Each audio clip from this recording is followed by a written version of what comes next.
வந்தே மாதரம். கணவர் கொலை செய்யப்பட்ட போது எனது அம்மாவுக்கு 44 வயசு தான். அமித்ஷா வாசஸ் பிரியங்கா காந்தி. என் தாயோட கண்ணீர் காலியாக மாறிய பிரியங்கா. கப்சிப் ஆனால் அமித்ஷா. ஐயோ பாஜக பாய்ஸ், கேவலமால உங்களுக்கு. Rajiv Gandhi case convicts are just arrows. MDMA is finding out the boss. Centre tells HC. அப்படின்னு என்ன அர்த்தம்? ராஜீவ்காந்தி கொலை வழக்கில் சிறையில் இருப்பவர்களெல்லாம் அம்புகள் தான்.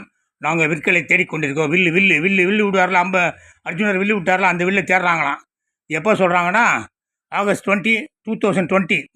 ஆகஸ்ட் 20, 2020. இது அந்த பாப்பாவுக்கு தெரியாதா? அது என்னம்மா வில்லு தான், அம்பு தான் பிடிச்சிருக்காங்களா, வில்லு யாருமா அது அப்படின்னு கேட்க மாட்டாள் அவங்க அம்மாக்கிட்ட. அப்போ இன்னொரு சமாச்சாரம். சோனியா எல்டிடியு தொடர்பு. ராஜீவ்காந்தியை கொண்டது யார்? மனித வெடிகுண்டு யார்? எல்டிடிஇ. சகிக்க முடியாத கொடுமையான இது துக்ளக்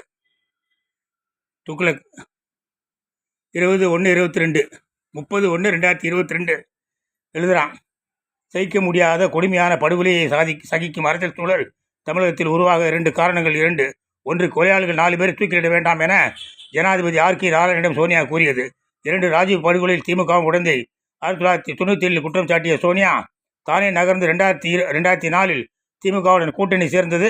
அதற்காக திரைமறைவுக்கு பின் சோனியா செய்த நபர்கள் அதிர்ச்சியானவை. பிப்ரவரி 2004 அப்போ வாஜ்பாயின்னு ஒருத்தர் இருந்தால், இந்தியா ஒளிருதுன்னு உலகிட்டு இருந்தால ஒரு பாடு, அவன் தான் பிரதமர். பிப்ரவரி 2004 சோனியா கோவா காங்கிரசின் தலைவர் எடுவார்டோ பலோராவை கிளிநொச்சிக்கு அனுப்பி ராஜீவ் கொலையில் முதல் குற்றவாளியான எல்டிடி தலைவர் பிரபாகரனை தொடர்பு கொண்டார். இது தெரியாதா உனக்கு? ஏமா பாப்பா கேளு. ஏமா நீ கிளிநொச்சிக்கு ஆரம்பித்து பிரபாகரனை தொடர்பு கொண்டேன்னு கேளு. அந்த பிஜேபிக்கார கேட்க மாட்டானுங்க. அவனுக்கு என்ன கருமத்துக்கு பயந்துக்கிட்டு இருக்கானுங்க. ஆனால் காளி பத்ரகாளி உங்கள் அம்மா கிட்ட போய் ஏமா நீ கிளிநொச்சி காமிச்சு ஆரம்பித்து பிரபாகரன் ஏமா சந்திச்சேன் 2004 பிப்ரவரியில் ஏமா சந்திச்சேன் நீயாவது கேளு தாயே, கேளு. சரிதானா? பத்ரகாளி நீ கேளு. ஜெயஹிந்த்.